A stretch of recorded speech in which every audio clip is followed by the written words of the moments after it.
Donc, après, vous passez et puis récupérer ce qu'il y a à récupérer. Moi, j'ai une question. Vous êtes dans quelle filière? Si vous avez les mêmes cravates que mes étudiants, je ne sais pas si c'est la même promotion. Lui, c'est Tao. SLD 3. Système informatique. Système informatique. Donc, il est en licence 3. Licence 3. Licence 3 aussi. Moi, c'est Charles Kofi, éducateur. Ah, très bien. Enchanté. Moi, c'est monsieur Abdou. Enseignant en graphisme. Ouais, pour animation 3D, licence PICE, il y a une spécialité apparemment ici. Voilà, donc animation 3D, c'est l'infographie.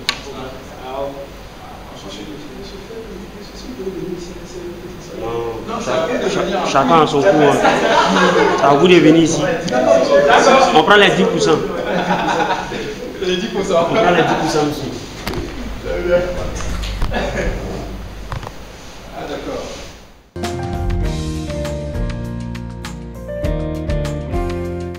Très bien. Animation 3D. Les gars, donc on avance un peu, on commence à rentrer dans le vif du sujet. Vous voyez que ça commence à être intéressant. Alors, l'animation 3D est une technique d'animation par ordinateur équivalent à l'animation en volume dans un monde virtuel. D'accord? Donc le monde est virtuel et puis on crée des animations en volume. Alors, les animations 3D sont des œuvres artistiques complexes dont dépendent la maîtrise de multiples procédés. Voilà. Derrière la puissance des ordinateurs et des logiciels, le formidable génie humain, d'accord, a permis d'accéder à un rêve, donner la vie à une matière technologique plutôt abstraite au départ et à mettre en place des histoires sans limitation pour l'imagination. Vous voyez, on peut imaginer tout et n'importe quoi et fabriquer ça grâce à l'animation 3D. C'est pourquoi limiter l'univers de l'animation 3D à une simple vision serait une erreur. Ça peut penser que l'animation 3D c'est trop simple, les gens se trompent. Les professionnels se trompent. Enfin, les professionnels. Ceux qui sont dans le domaine de la production, qui ne connaissent pas l'animation 3D, ils pensent que c'est rapide. Faites-moi ça en 3D, faites-moi ça en 3D. Ils pensent que c'est simple alors que c'est vraiment complexe et difficile. Donc du coup, ça roule son plus d'or. L'évolution des technologies numériques de l'image a révolutionné les secteurs du divertissement et du spectacle. Animation, jeux vidéo encore une fois, cinéma, publicité, les images de synthèse 3D envahissent notre quotidien visuel. La production de cinéma d'animation connaît depuis quelques années une progression considérable et les films d'animation se retrouvent sous les feux de la rampe tels que Toy Story qui a été fait en 1995, 94-95. Shrek, par exemple, Shrek 1, vous avez vu Shrek? Vous connaissez Shrek? Voilà, le monsieur vert là. En 2001, Monstres et compagnie, l'âge de glace, vous avez vu l'âge de glace aussi, j'espère? Voilà. En 2002, Nemo, petit poisson là, que vous l'avez tous vu. Voilà. En 2003, vous voyez que Nemo, ça fait quasiment bientôt presque 20 ans. Dans quelques années, ça va faire 20 ans. Donc vous voyez que vraiment, pour ce qu'ils ont fait à l'époque, c'est pas mal et ça fait déjà vraiment. Donc, j'ai mis une petite barre rouge qui va de Nemo comme ça. Qui peut me dire ça avec une voix bien importante? On entend bien. Ouais. L'animation 3D est également utilisée dans le domaine médical. Ouais, l'animation 3D est également utilisée dans le domaine médical. Pourquoi? Parce qu'on peut représenter les organes, le corps humain en 3 dimensions et comprendre le fonctionnement de certaines choses. Vous voyez? Donc du coup, ça veut dire que si jamais vous voulez faire l'animation 3D et que vous êtes intéressé par le domaine médical, vous pouvez basculer vers là-bas. Plutôt que de chercher à faire des jeux vidéo ou faire des films avec les poissons qui nagent dans l'eau, vous pouvez faire aussi de la médecine avec l'animation 3D. Oui? Oui? Ouais. L'animation 3D est utilisée dans le domaine de l'archéologie. L'archéologie. Oui, la construction des visages de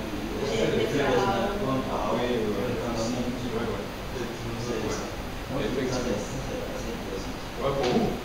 Sinon, elle s'intéresse à la médecine. Voilà. Elle s'intéresse à l'argent. Si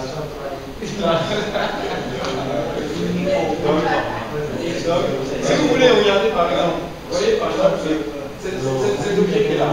Si vous voulez regarder un objet, cet objet qui est là, il est réel, c'est une calculatrice, d'accord? Bon, il faut mobiliser la même calculatrice en 3D, d'accord? Pour pouvoir l'utiliser après sur les plateformes numériques.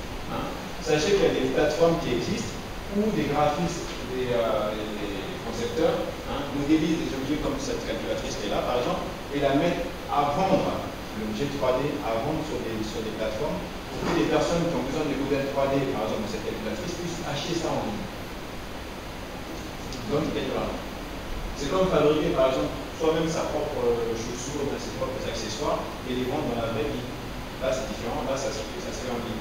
Donc, il y a des personnes qui font ça. Entre autres, qui fabriquent des objets en 3D et qui les mettent à vendre en ligne. Qui va gagner de l'argent avec ça. Moi, j'ai fait ça un peu, j'ai gagné un peu d'argent avec.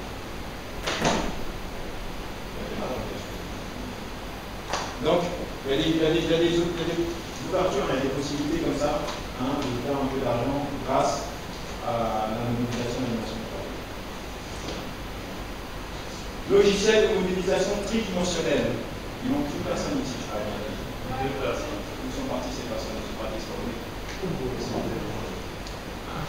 En plus, c'est un garçon et une fille. En plus, ils reviennent ensemble. Ah là là. Bon, qui s'est perdu et il a retrouvé son camarade?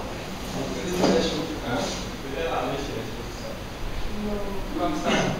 Les gars, on continue.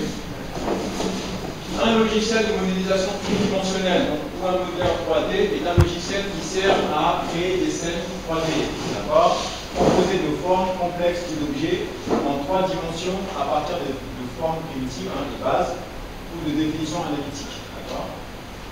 Les moteurs 3D sont utilisés aussi bien dans l'industrie en conception assistée par ordinateur, donc CAO, que par les infographistes qui réalisent des scènes dédiées aux jeux vidéo, par exemple, à la réalisation d'animation pour le cinéma et à la création de présentations ou d'environnements de réalité virtuelle. Est-ce que vous avez déjà essayé la réalité virtuelle? Vous avez essayé ça comment? Au cinéma. Au cinéma? Comment ça? Avec les moyens qui peut-être que j'étais alors vous confondez la réalité virtuelle et l'image en relief. L'image en relief, c'est l'image que l'on voit lorsqu'on utilise des lunettes soit anaglyphes, soit stéréoscopiques. Les lunettes qui sont en rouge et vert, en rouge et bleu, ou alors les lunettes noires anaglyphes. C'est ça qu'on appelle l'image en relief, c'est pas la réalité. L'image de la chose, c'est la glace. Réalité virtuelle. Il y a la réalité virtuelle et il y a la réalité augmentée. Vous connaissez ça? La réalité virtuelle et puis la réalité augmentée. La réalité augmentée, vous connaissez? Non, je ne sais pas. Bon, c'est simple. Je prends mon téléphone, j'ouvre Snapchat et puis je vois que sur Snapchat, il y a la possibilité de mettre des lunettes en 3D sur mon visage quand je prends la photo et puis je prends la tête de la lunette pour accompagner tout ça. Vous avez déjà fait ça? Les filles, vous avez déjà fait ça? Les filtres 3D, les filtres Snapchat ou bien Instagram, ou bien quoi. Vous avez déjà fait ça? Ça, c'est de la réalité augmentée. Monsieur. Voilà. C'est-à-dire qu'il y a des images, il y a des objets virtuels en 3D qui viennent se mettre sur l'image réelle. Monsieur. Voilà. Ça, c'est la réalité augmentée. Monsieur. C'est la réalité virtuelle. La réalité virtuelle, c'est lorsque vous mettez un casque et que dans ce casque-là, vous êtes immergé dans un monde. Non, c'est pas la même chose. Lorsque vous mettez ce casque-là et que vous avez ce casque sur votre visage, par exemple, que vous tournez un peu comme ça, vous êtes dans un monde. Vous pouvez voir tous les angles qui est vu quasiment grâce à ce casque-là. Ça n'a rien à voir avec l'image qui est projetée et qui est visible grâce à des lunettes en relief. Le relief et la réalité virtuelle, c'est deux choses différentes. Voilà, donc c'est la chose. Allez, passez.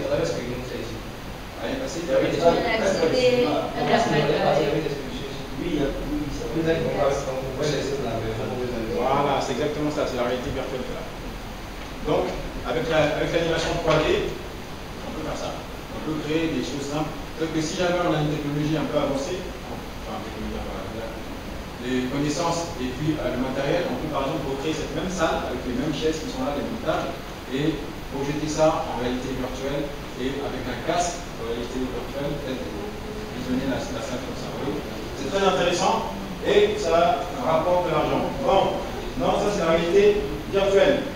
Les principes de l'animation 3D. les logiciels de modélisation 3D se basent essentiellement sur la manipulation de formes de base. D'accord? Ces formes de base utilisées peuvent être des cubes, des sphères ou des cônes, mais aussi des courbes de Bézier ou des NURBS. Hein, Bézier. Vous vous souvenez de Bézier? Ouais, ça c'était quoi son prénom? Pierre Bézier. On parle alors de moteurs surfaciques à l'inverse des moteurs polygonaux. L'utilisateur peut en ajouter ou en enlever. Alors, ce que j'ai là au tableau, je vais passer ça, je vais retracer ça un peu. Ce que j'ai là au tableau, on va voir ça vraiment bien en détail. Vous voyez que c'est un cube, pour ceux qui voient bien, je ne sais pas si c'est bien contrasté. C'est bien contrasté, non? Voilà. Vous avez des points ici qui permettent, voilà, qui permettent au cube d'être relié ensemble, voilà, par des arêtes, de façon à ce qu'on ait une surface polygonale. D'accord? Ça, c'est une surface polygonale. Vous voyez ça? Donc, c'est comme ça que ça se travaille sur tout ça. C'est-à-dire que cette surface polygonale qui est là, c'est une face seulement. C'est comme si on avait la surface polygonale de cette table. Vous voyez? C'est un cube. On va voir cette face-là aussi. Donc, ça veut dire quoi? Ça veut dire qu'en gros, pour pouvoir obtenir un objet un peu plus complexe que cette surface polygonale, on peut par exemple extruder, c'est-à-dire augmenter la surface, c'est-à-dire donner plus d'épaisseur encore, bien plus d'épaisseur supplémentaire pour obtenir un objet un peu plus complexe. Alors là, je le fais rapidement comme ça. Vous allez voir qu'il y a une commande qui s'appelle extruder qui permettra de pouvoir modifier, modéliser sa surface polygonale, tout ça. Alors, bien évidemment, ce n'est pas à la main qu'on va faire ça, c'est dans le logiciel. Je ne sais pas que vous voyez ça, mais comme ça, à la main vite fait. Alors, du coup, on a les surfaces polygonales, on a les arêtes, et puis on a les points, qui ont des termes techniques très précis dans les logiciels, surtout dans Maya, les termes techniques sont très précis qu'on va voir ensemble. Donc, les points, vous allez voir là, les arêtes, vous allez voir aussi, et puis les surfaces, comme ça, ont des noms. Le point s'appelle un vertex. Ça vous plaît, et moi j'aime bien. Voilà, ça s'appelle un vertex. Comment on appelle ça? L'arête, en français, s'appelle edge en anglais, parce que le logiciel est en anglais, donc vraiment, vous allez voir qu'il n'y a pas de terme francophone. Et puis, ce que vous voyez là, la surface s'appelle une face dans le logiciel. Donc, vous allez travailler avec les vertex, les edges et les faces, d'accord, pour pouvoir modéliser ce que vous voulez.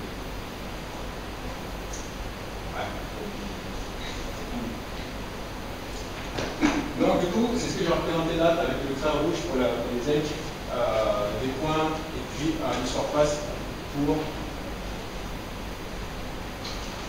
Je ne sais pas si vous voyez bien, si c'est assez contrasté. On voit bien les points roses, l'edge rouge et puis la surface polygonale, la face polygonale qui est juste à côté. Alors c'est vrai que les termes techniques, c'est pas tout de suite que vous allez les comprendre, mais vous allez au fur et à mesure voir comment ça se passe, d'accord? Les logiciels de modélisation 3D peuvent intervenir sur d'autres attributs comme la texture de l'objet, la couleur, la manière dont il interagit avec la lumière, etc. La texture, la couleur, la lumière, tout ça, c'est tout ça qui donne la représentation 3D de votre objet.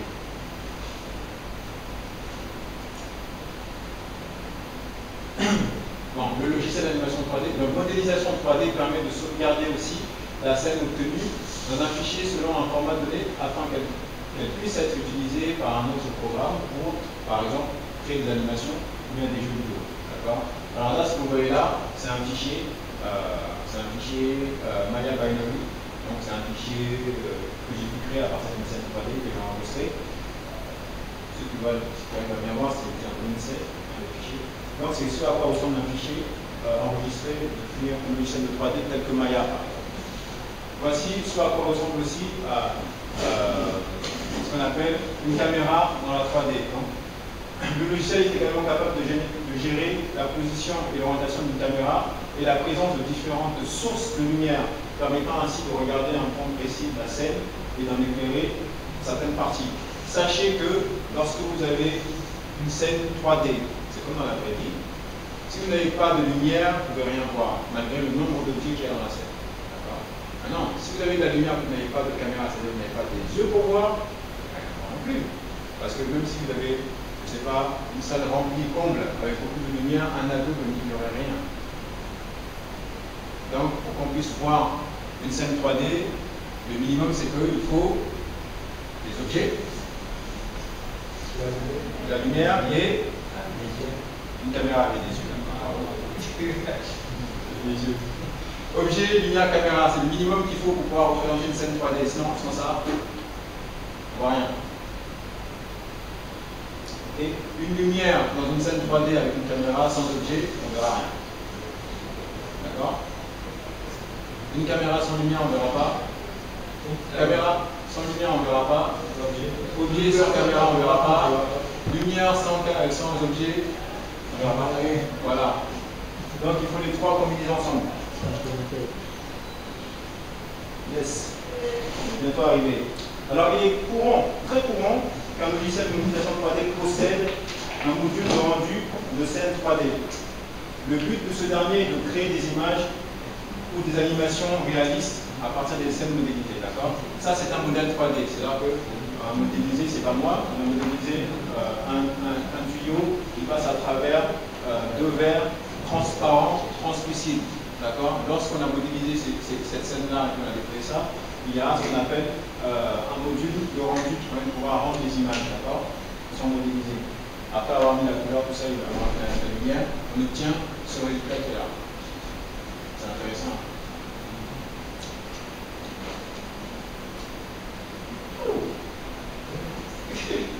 Alors, il y a quelques logiciels de modélisation 3D qui existent. Hein? Il y en existe beaucoup, pas mal. Hein?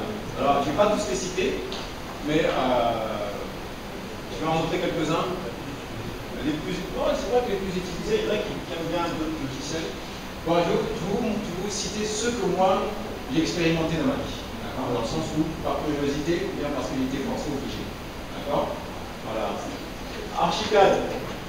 J'ai une amie qui fait de l'architecture, qui m'a montré la chose, donc j'ai essayé de patouiller un peu de temps, et j'ai trouvé deux trois choses intéressantes. AutoCAD aussi, même chose. Breeze, j'ai essayé ça il y a longtemps. Ah, ça fait des années. Tout ça là, j'ai pas utilisé. Modo, j'ai essayé aussi, c'est un logiciel de modélisation 3D, hein, récent. Silo aussi, même chose, j'ai essayé un peu, quand même. Amapi aussi, j'ai essayé. Amapi, c'est pas mal. Hein, ça sert à modéliser des objets. Hein. Il y a une amie qui faisait ça aussi, elle a utilisé ça pour créer des bijoux en 3D, pour pouvoir les fabriquer après. Après ça, Hexagone aussi, j'ai essayé. Un logiciel de 3D. Voilà, Maya, bien évidemment, que j'utilise pour gagner de l'argent.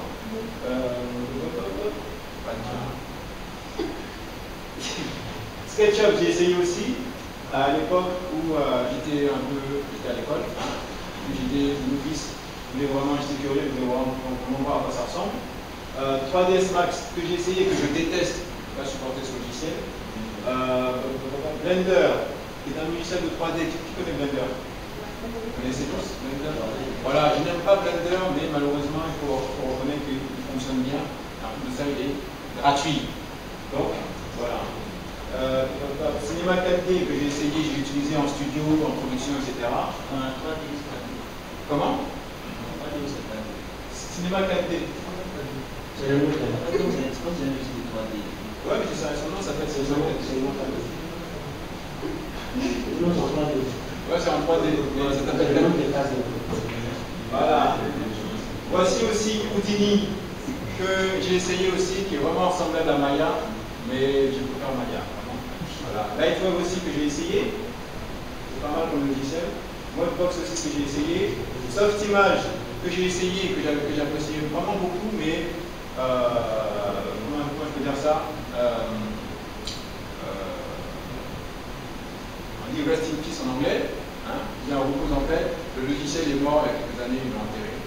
Donc, et voilà, quand ça ça fait pas mal, hein. Vous voyez que ça fait 1, 2, 3, 4, 5, 6, 7, 8, 9, 10, 11, 12, 13, 14, 15, 16 logiciels d'animation 3D que j'ai essayé juste par curiosité comme ça, mais aussi parce que c'est mon travail, c'est mon métier. Donc, on ne va pas rester avec un seul logiciel, essayer les autres pour voir ce qu'il y a dedans, et puis éventuellement ouvrir son esprit, voilà, pour comprendre mieux comment est-ce que ce domaine-là se comporte.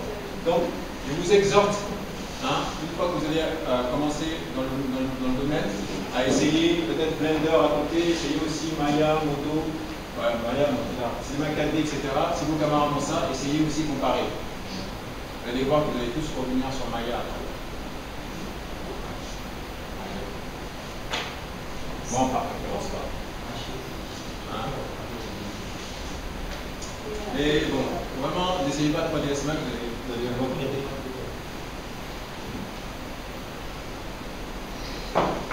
Donc vous voyez qu'il y a beaucoup de logiciels quand même qui existent, qui sont pour la plupart payants, plus ou moins chers, mais vraiment il y a de quoi faire.